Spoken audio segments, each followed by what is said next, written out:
सबको जय मसीह की। मेरा विश्वास और मेरी गवाही। प्रभु का वचन कहता है मत्ती की किताब अध्याय 8 वचन 1 से लेकर 4 तक जब हम पढ़ते हैं तो एक कोढ़ के व्यक्ति को परमेश्वर ने चंगा किया। यीशु मसीह ने लिखा है जब वह उस पहाड़ से उतरा तो एक बड़ी भीड़ उसके पीछे हो ली, और देखो एक कोढ़ी ने उसके पास आकर उसे प्रणाम किया और कहा, हे प्रभु, यदि तू चाहे तो मुझे शुद्ध कर सकता है। 3 में लिखा है यीशु ने हाथ बढ़ाकर उसे छुआ और कहा, मैं चाहता हूँ, तू शुद्ध हो जा। और वह तुरंत कोढ़ से शुद्ध हो गया। 4 में लिखा है यीशु ने उससे कहा, देख, किसी से ना कहना, परंतु जाकर अपने आप को याजक को दिखा और जो चढ़ावा मूसा ने ठहराया है उसे चढ़ा, ताकि लोगों के लिए तेरी गवाही हो। तो यहाँ पर कोढ़ जो है बाइबल में एक पाप का चित्र भी है। अगर हम गिनती की किताब अध्याय 13 1 से 44 में देखते हैं तो कोढ़ी को बाहर रखा जाता था। महायाजक जो था उसको देखता था कि बंदा कोढ़ी है या नहीं है। अगर हम गिनती की किताब अध्याय 1 वचन 45 से 40 को देखते हैं तो कोढ़ी चिल्ला चिल्ला कर कहता था, मैं अशुद्ध हूँ। उसके बाल बिखरे रहते थे और वो अपने निवास स्थान से बाहर रहता था। सोचो, ऐसा व्यक्ति जिसके पास कोई उम्मीद नहीं है, लोगों ने उसको दुरकार दिया है, वो व्यक्ति किसके पास आता है? वो यीशु मसीह के पास आकर उसको प्रणाम करता है, क्योंकि वो पहचान गया था कि यही उद्धार करता है और उसने विश्वास किया। विश्वास के साथ उसने यीशु मसीह के पास आकर कहा, यदि तू चाहे तो मुझे शुद्ध कर सकता है। और जब उसने ऐसा कहा तो यीशु मसीह ने कहा, उसे हाथ बढ़ाकर छुआ। तो रियली में परमेश्वर का एक प्रेम का चित्र है। और वो हाथ बढ़ाकर उसको छुआ और कहा, मैं चाहता हूँ।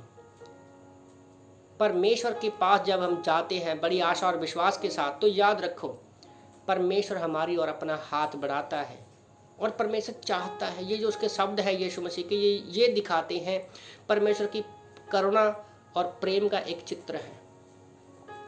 वो लोगों के प्रति दया की भावना रखता है। बाइबल में कहीं पर भी हम नहीं देखते कि यीशु के पास आया हो कोई और यीशु मसीह ने उसकी मदद ना की हो। वो राजाओं का राजा है, प्रभुओं का प्रभु है, स्वर्गों में बैठा है। वो स्वर्ग में एक आशीष, स्वर्ग में रहते हुए परमेश्वर आदमी के अंदर जो अनदेखे काम है उसको करना चाहता है। तो जब कोढ़ी ने उसके पास आया, उसको कहा कि मुझे तू छूकर चंगा कर, तो परमेश्वर ने उसको छूकर अंदर से चंगा किया, पाप से उसको मुक्ति दी। भले हम कोढ़ी के रूप में यहाँ पर बाहर देख रहे हैं, पर एक्चुअल में ये आत्मिकता में हमारे पापों से हमें छुटकारा मिल रहा है। ये उसका एक आत्मिक चित्र है जिसको आम इंसान नहीं समझ पाता। सिर्फ परमेश्वर और वो व्यक्ति जो शुद्ध होता है वो समझता है। जैसे आप जब पहले दिन आपने उद्धार पाया, यीशु ने आपके जीवन में एंट्री किया, सोचो उस पल को, उस दिन को जब आपके दिल में पीस आया, और उसके बाद यीशु ने कहा तू शुद्ध हो जा, और उसे घड़ी वो शुद्ध हो गया। कोढ़ी व्यक्ति ने विश्वास किया और वो शुद्ध हो गया। उसके बाद यीशु ने कहा कि जा, याजक को जाकर दिखा, जो चढ़ावा मूसा ने ठहराया है उसे चढ़ा।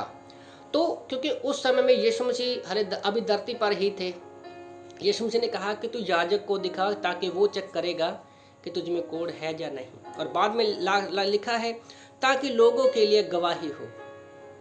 और याद रखो, यीशु मसीह का हर एक चमत्कार के पीछे एक रीजन रहता था, ताकि लोग हमारे गवाही से, हमारे जीवन से यीशु मसीह की प्रशंसा करें, उसको जाने। तो आज हमने जब विश्वास किया है, क्या हम अपने जीवन से प्रभु की गवाही देते हैं? कई बार ऐसा होता है कि हम विश्वास तो करते हैं पर हमारे जीवन से कभी भी यीशु की गवाही बाहर नहीं होती।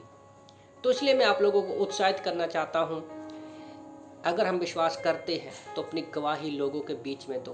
क्या पता आपकी गवाही से कितने लोगों का जीवन परिवर्तन होगा और वो नर्क में जाने से बच जाएंगे। आमीन।